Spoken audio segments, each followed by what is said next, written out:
Hi friends, welcome to my channel Supriya homely kitchen. তো আজ আমি আপনাদের কাছে নিয়ে এসেছি বোয়াল মাছের রেসিপিটা।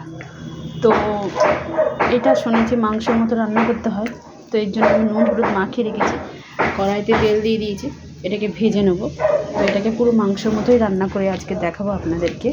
দেখুন বন্ধুরা, কড়াইটা গরম হয়ে গেছে, এবার মাছটা দিয়ে দেবো। দেখুন বন্ধুরা, আমার রান্নাঘরটা পুরো চেঞ্জ হয়ে গেছে। আমার ওই গ্যাসটা একটু প্রবলেম দেখা দিয়েছে, ওই জন্য স্টিলের একটা গ্যাস ছিল, ওই গ্যাসটাই রান্না করছে। তো পরে কিছু ভেজে নিই বন্ধুরা। তো দেখুন বন্ধুরা, সব মাছগুলোই দেখুন, সব মাছগুলো ভেজে নিয়েছি। আর এখানে একটু সর্ষের তেল দেবো, তেল আছে, একটু সর্ষের তেল দিলাম, গোটা জিরে ফোড়ন দিলাম, গোটা গরম মশলা দিয়ে দিলাম,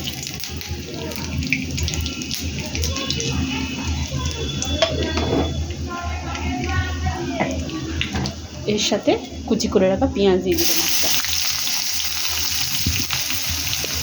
পেঁয়াজটা ভেজে ফিরছি। দেখুন বন্ধুরা, পেঁয়াজটা মোটামুটি আমার ভাজা হয়ে গেছে।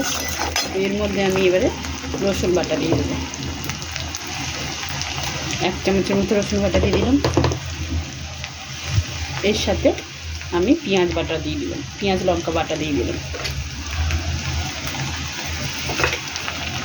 3 চামচ। এটা ভালো করে কষাবো,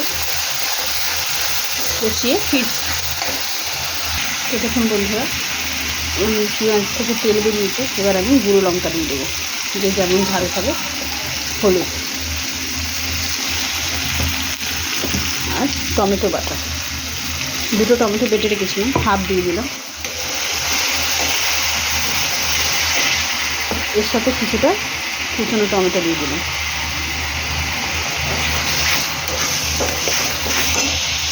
আর মিক্সার মেশিন ধোয়া জলটা দিয়ে কষিয়ে ফিরছি বন্ধুরা। তো দেখুন বন্ধুরা, মশলাটা অনেকটা কষা হয়েছে, এবার আমি 1 চামচের মতো আদা বাটা দিয়ে দেবো। এটাও কষানো ভালো করে কষিয়ে ফিরছি। তো দেখুন মশলা থেকে তেল ছেড়ে দিয়েছে, এবার আমি একটু চিনি দিয়ে দিলাম, স্বাদ মতো সামান্য চিনি দিয়ে দিলাম।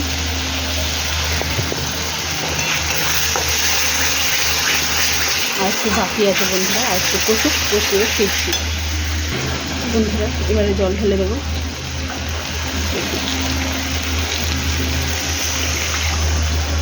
জল ঢেলে দেবো।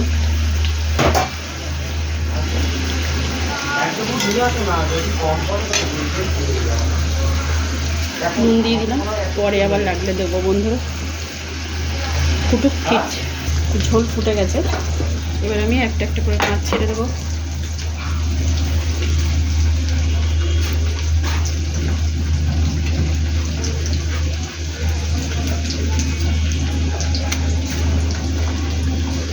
ফুটুক, পরে ফিরছি। বন্ধুরা দেখুন, হয়ে গেছে তরকারিটা মোটামুটি। তো এর মধ্যে আমি গরম মশলা দিয়ে দিচ্ছি, গুঁড়ো গরম মশলা,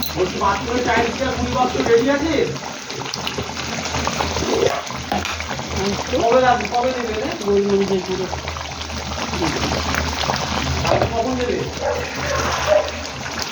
দেখুন বন্ধুরা,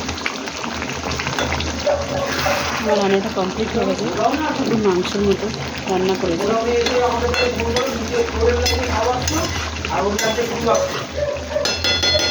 তো আপনারা ট্রাই করবেন, ট্রাই করে কমেন্ট সেকশনে কমেন্ট করে জানাবেন আমার রান্নাটা আপনাদের কেমন লেগেছে। আর আমার চ্যানেলটা লাইক অ্যান্ড সাবস্ক্রাইব করবেন। Thank you for watching. ভালো থাকবেন, সুস্থ থাকবেন। বাই বাই বন্ধুরা।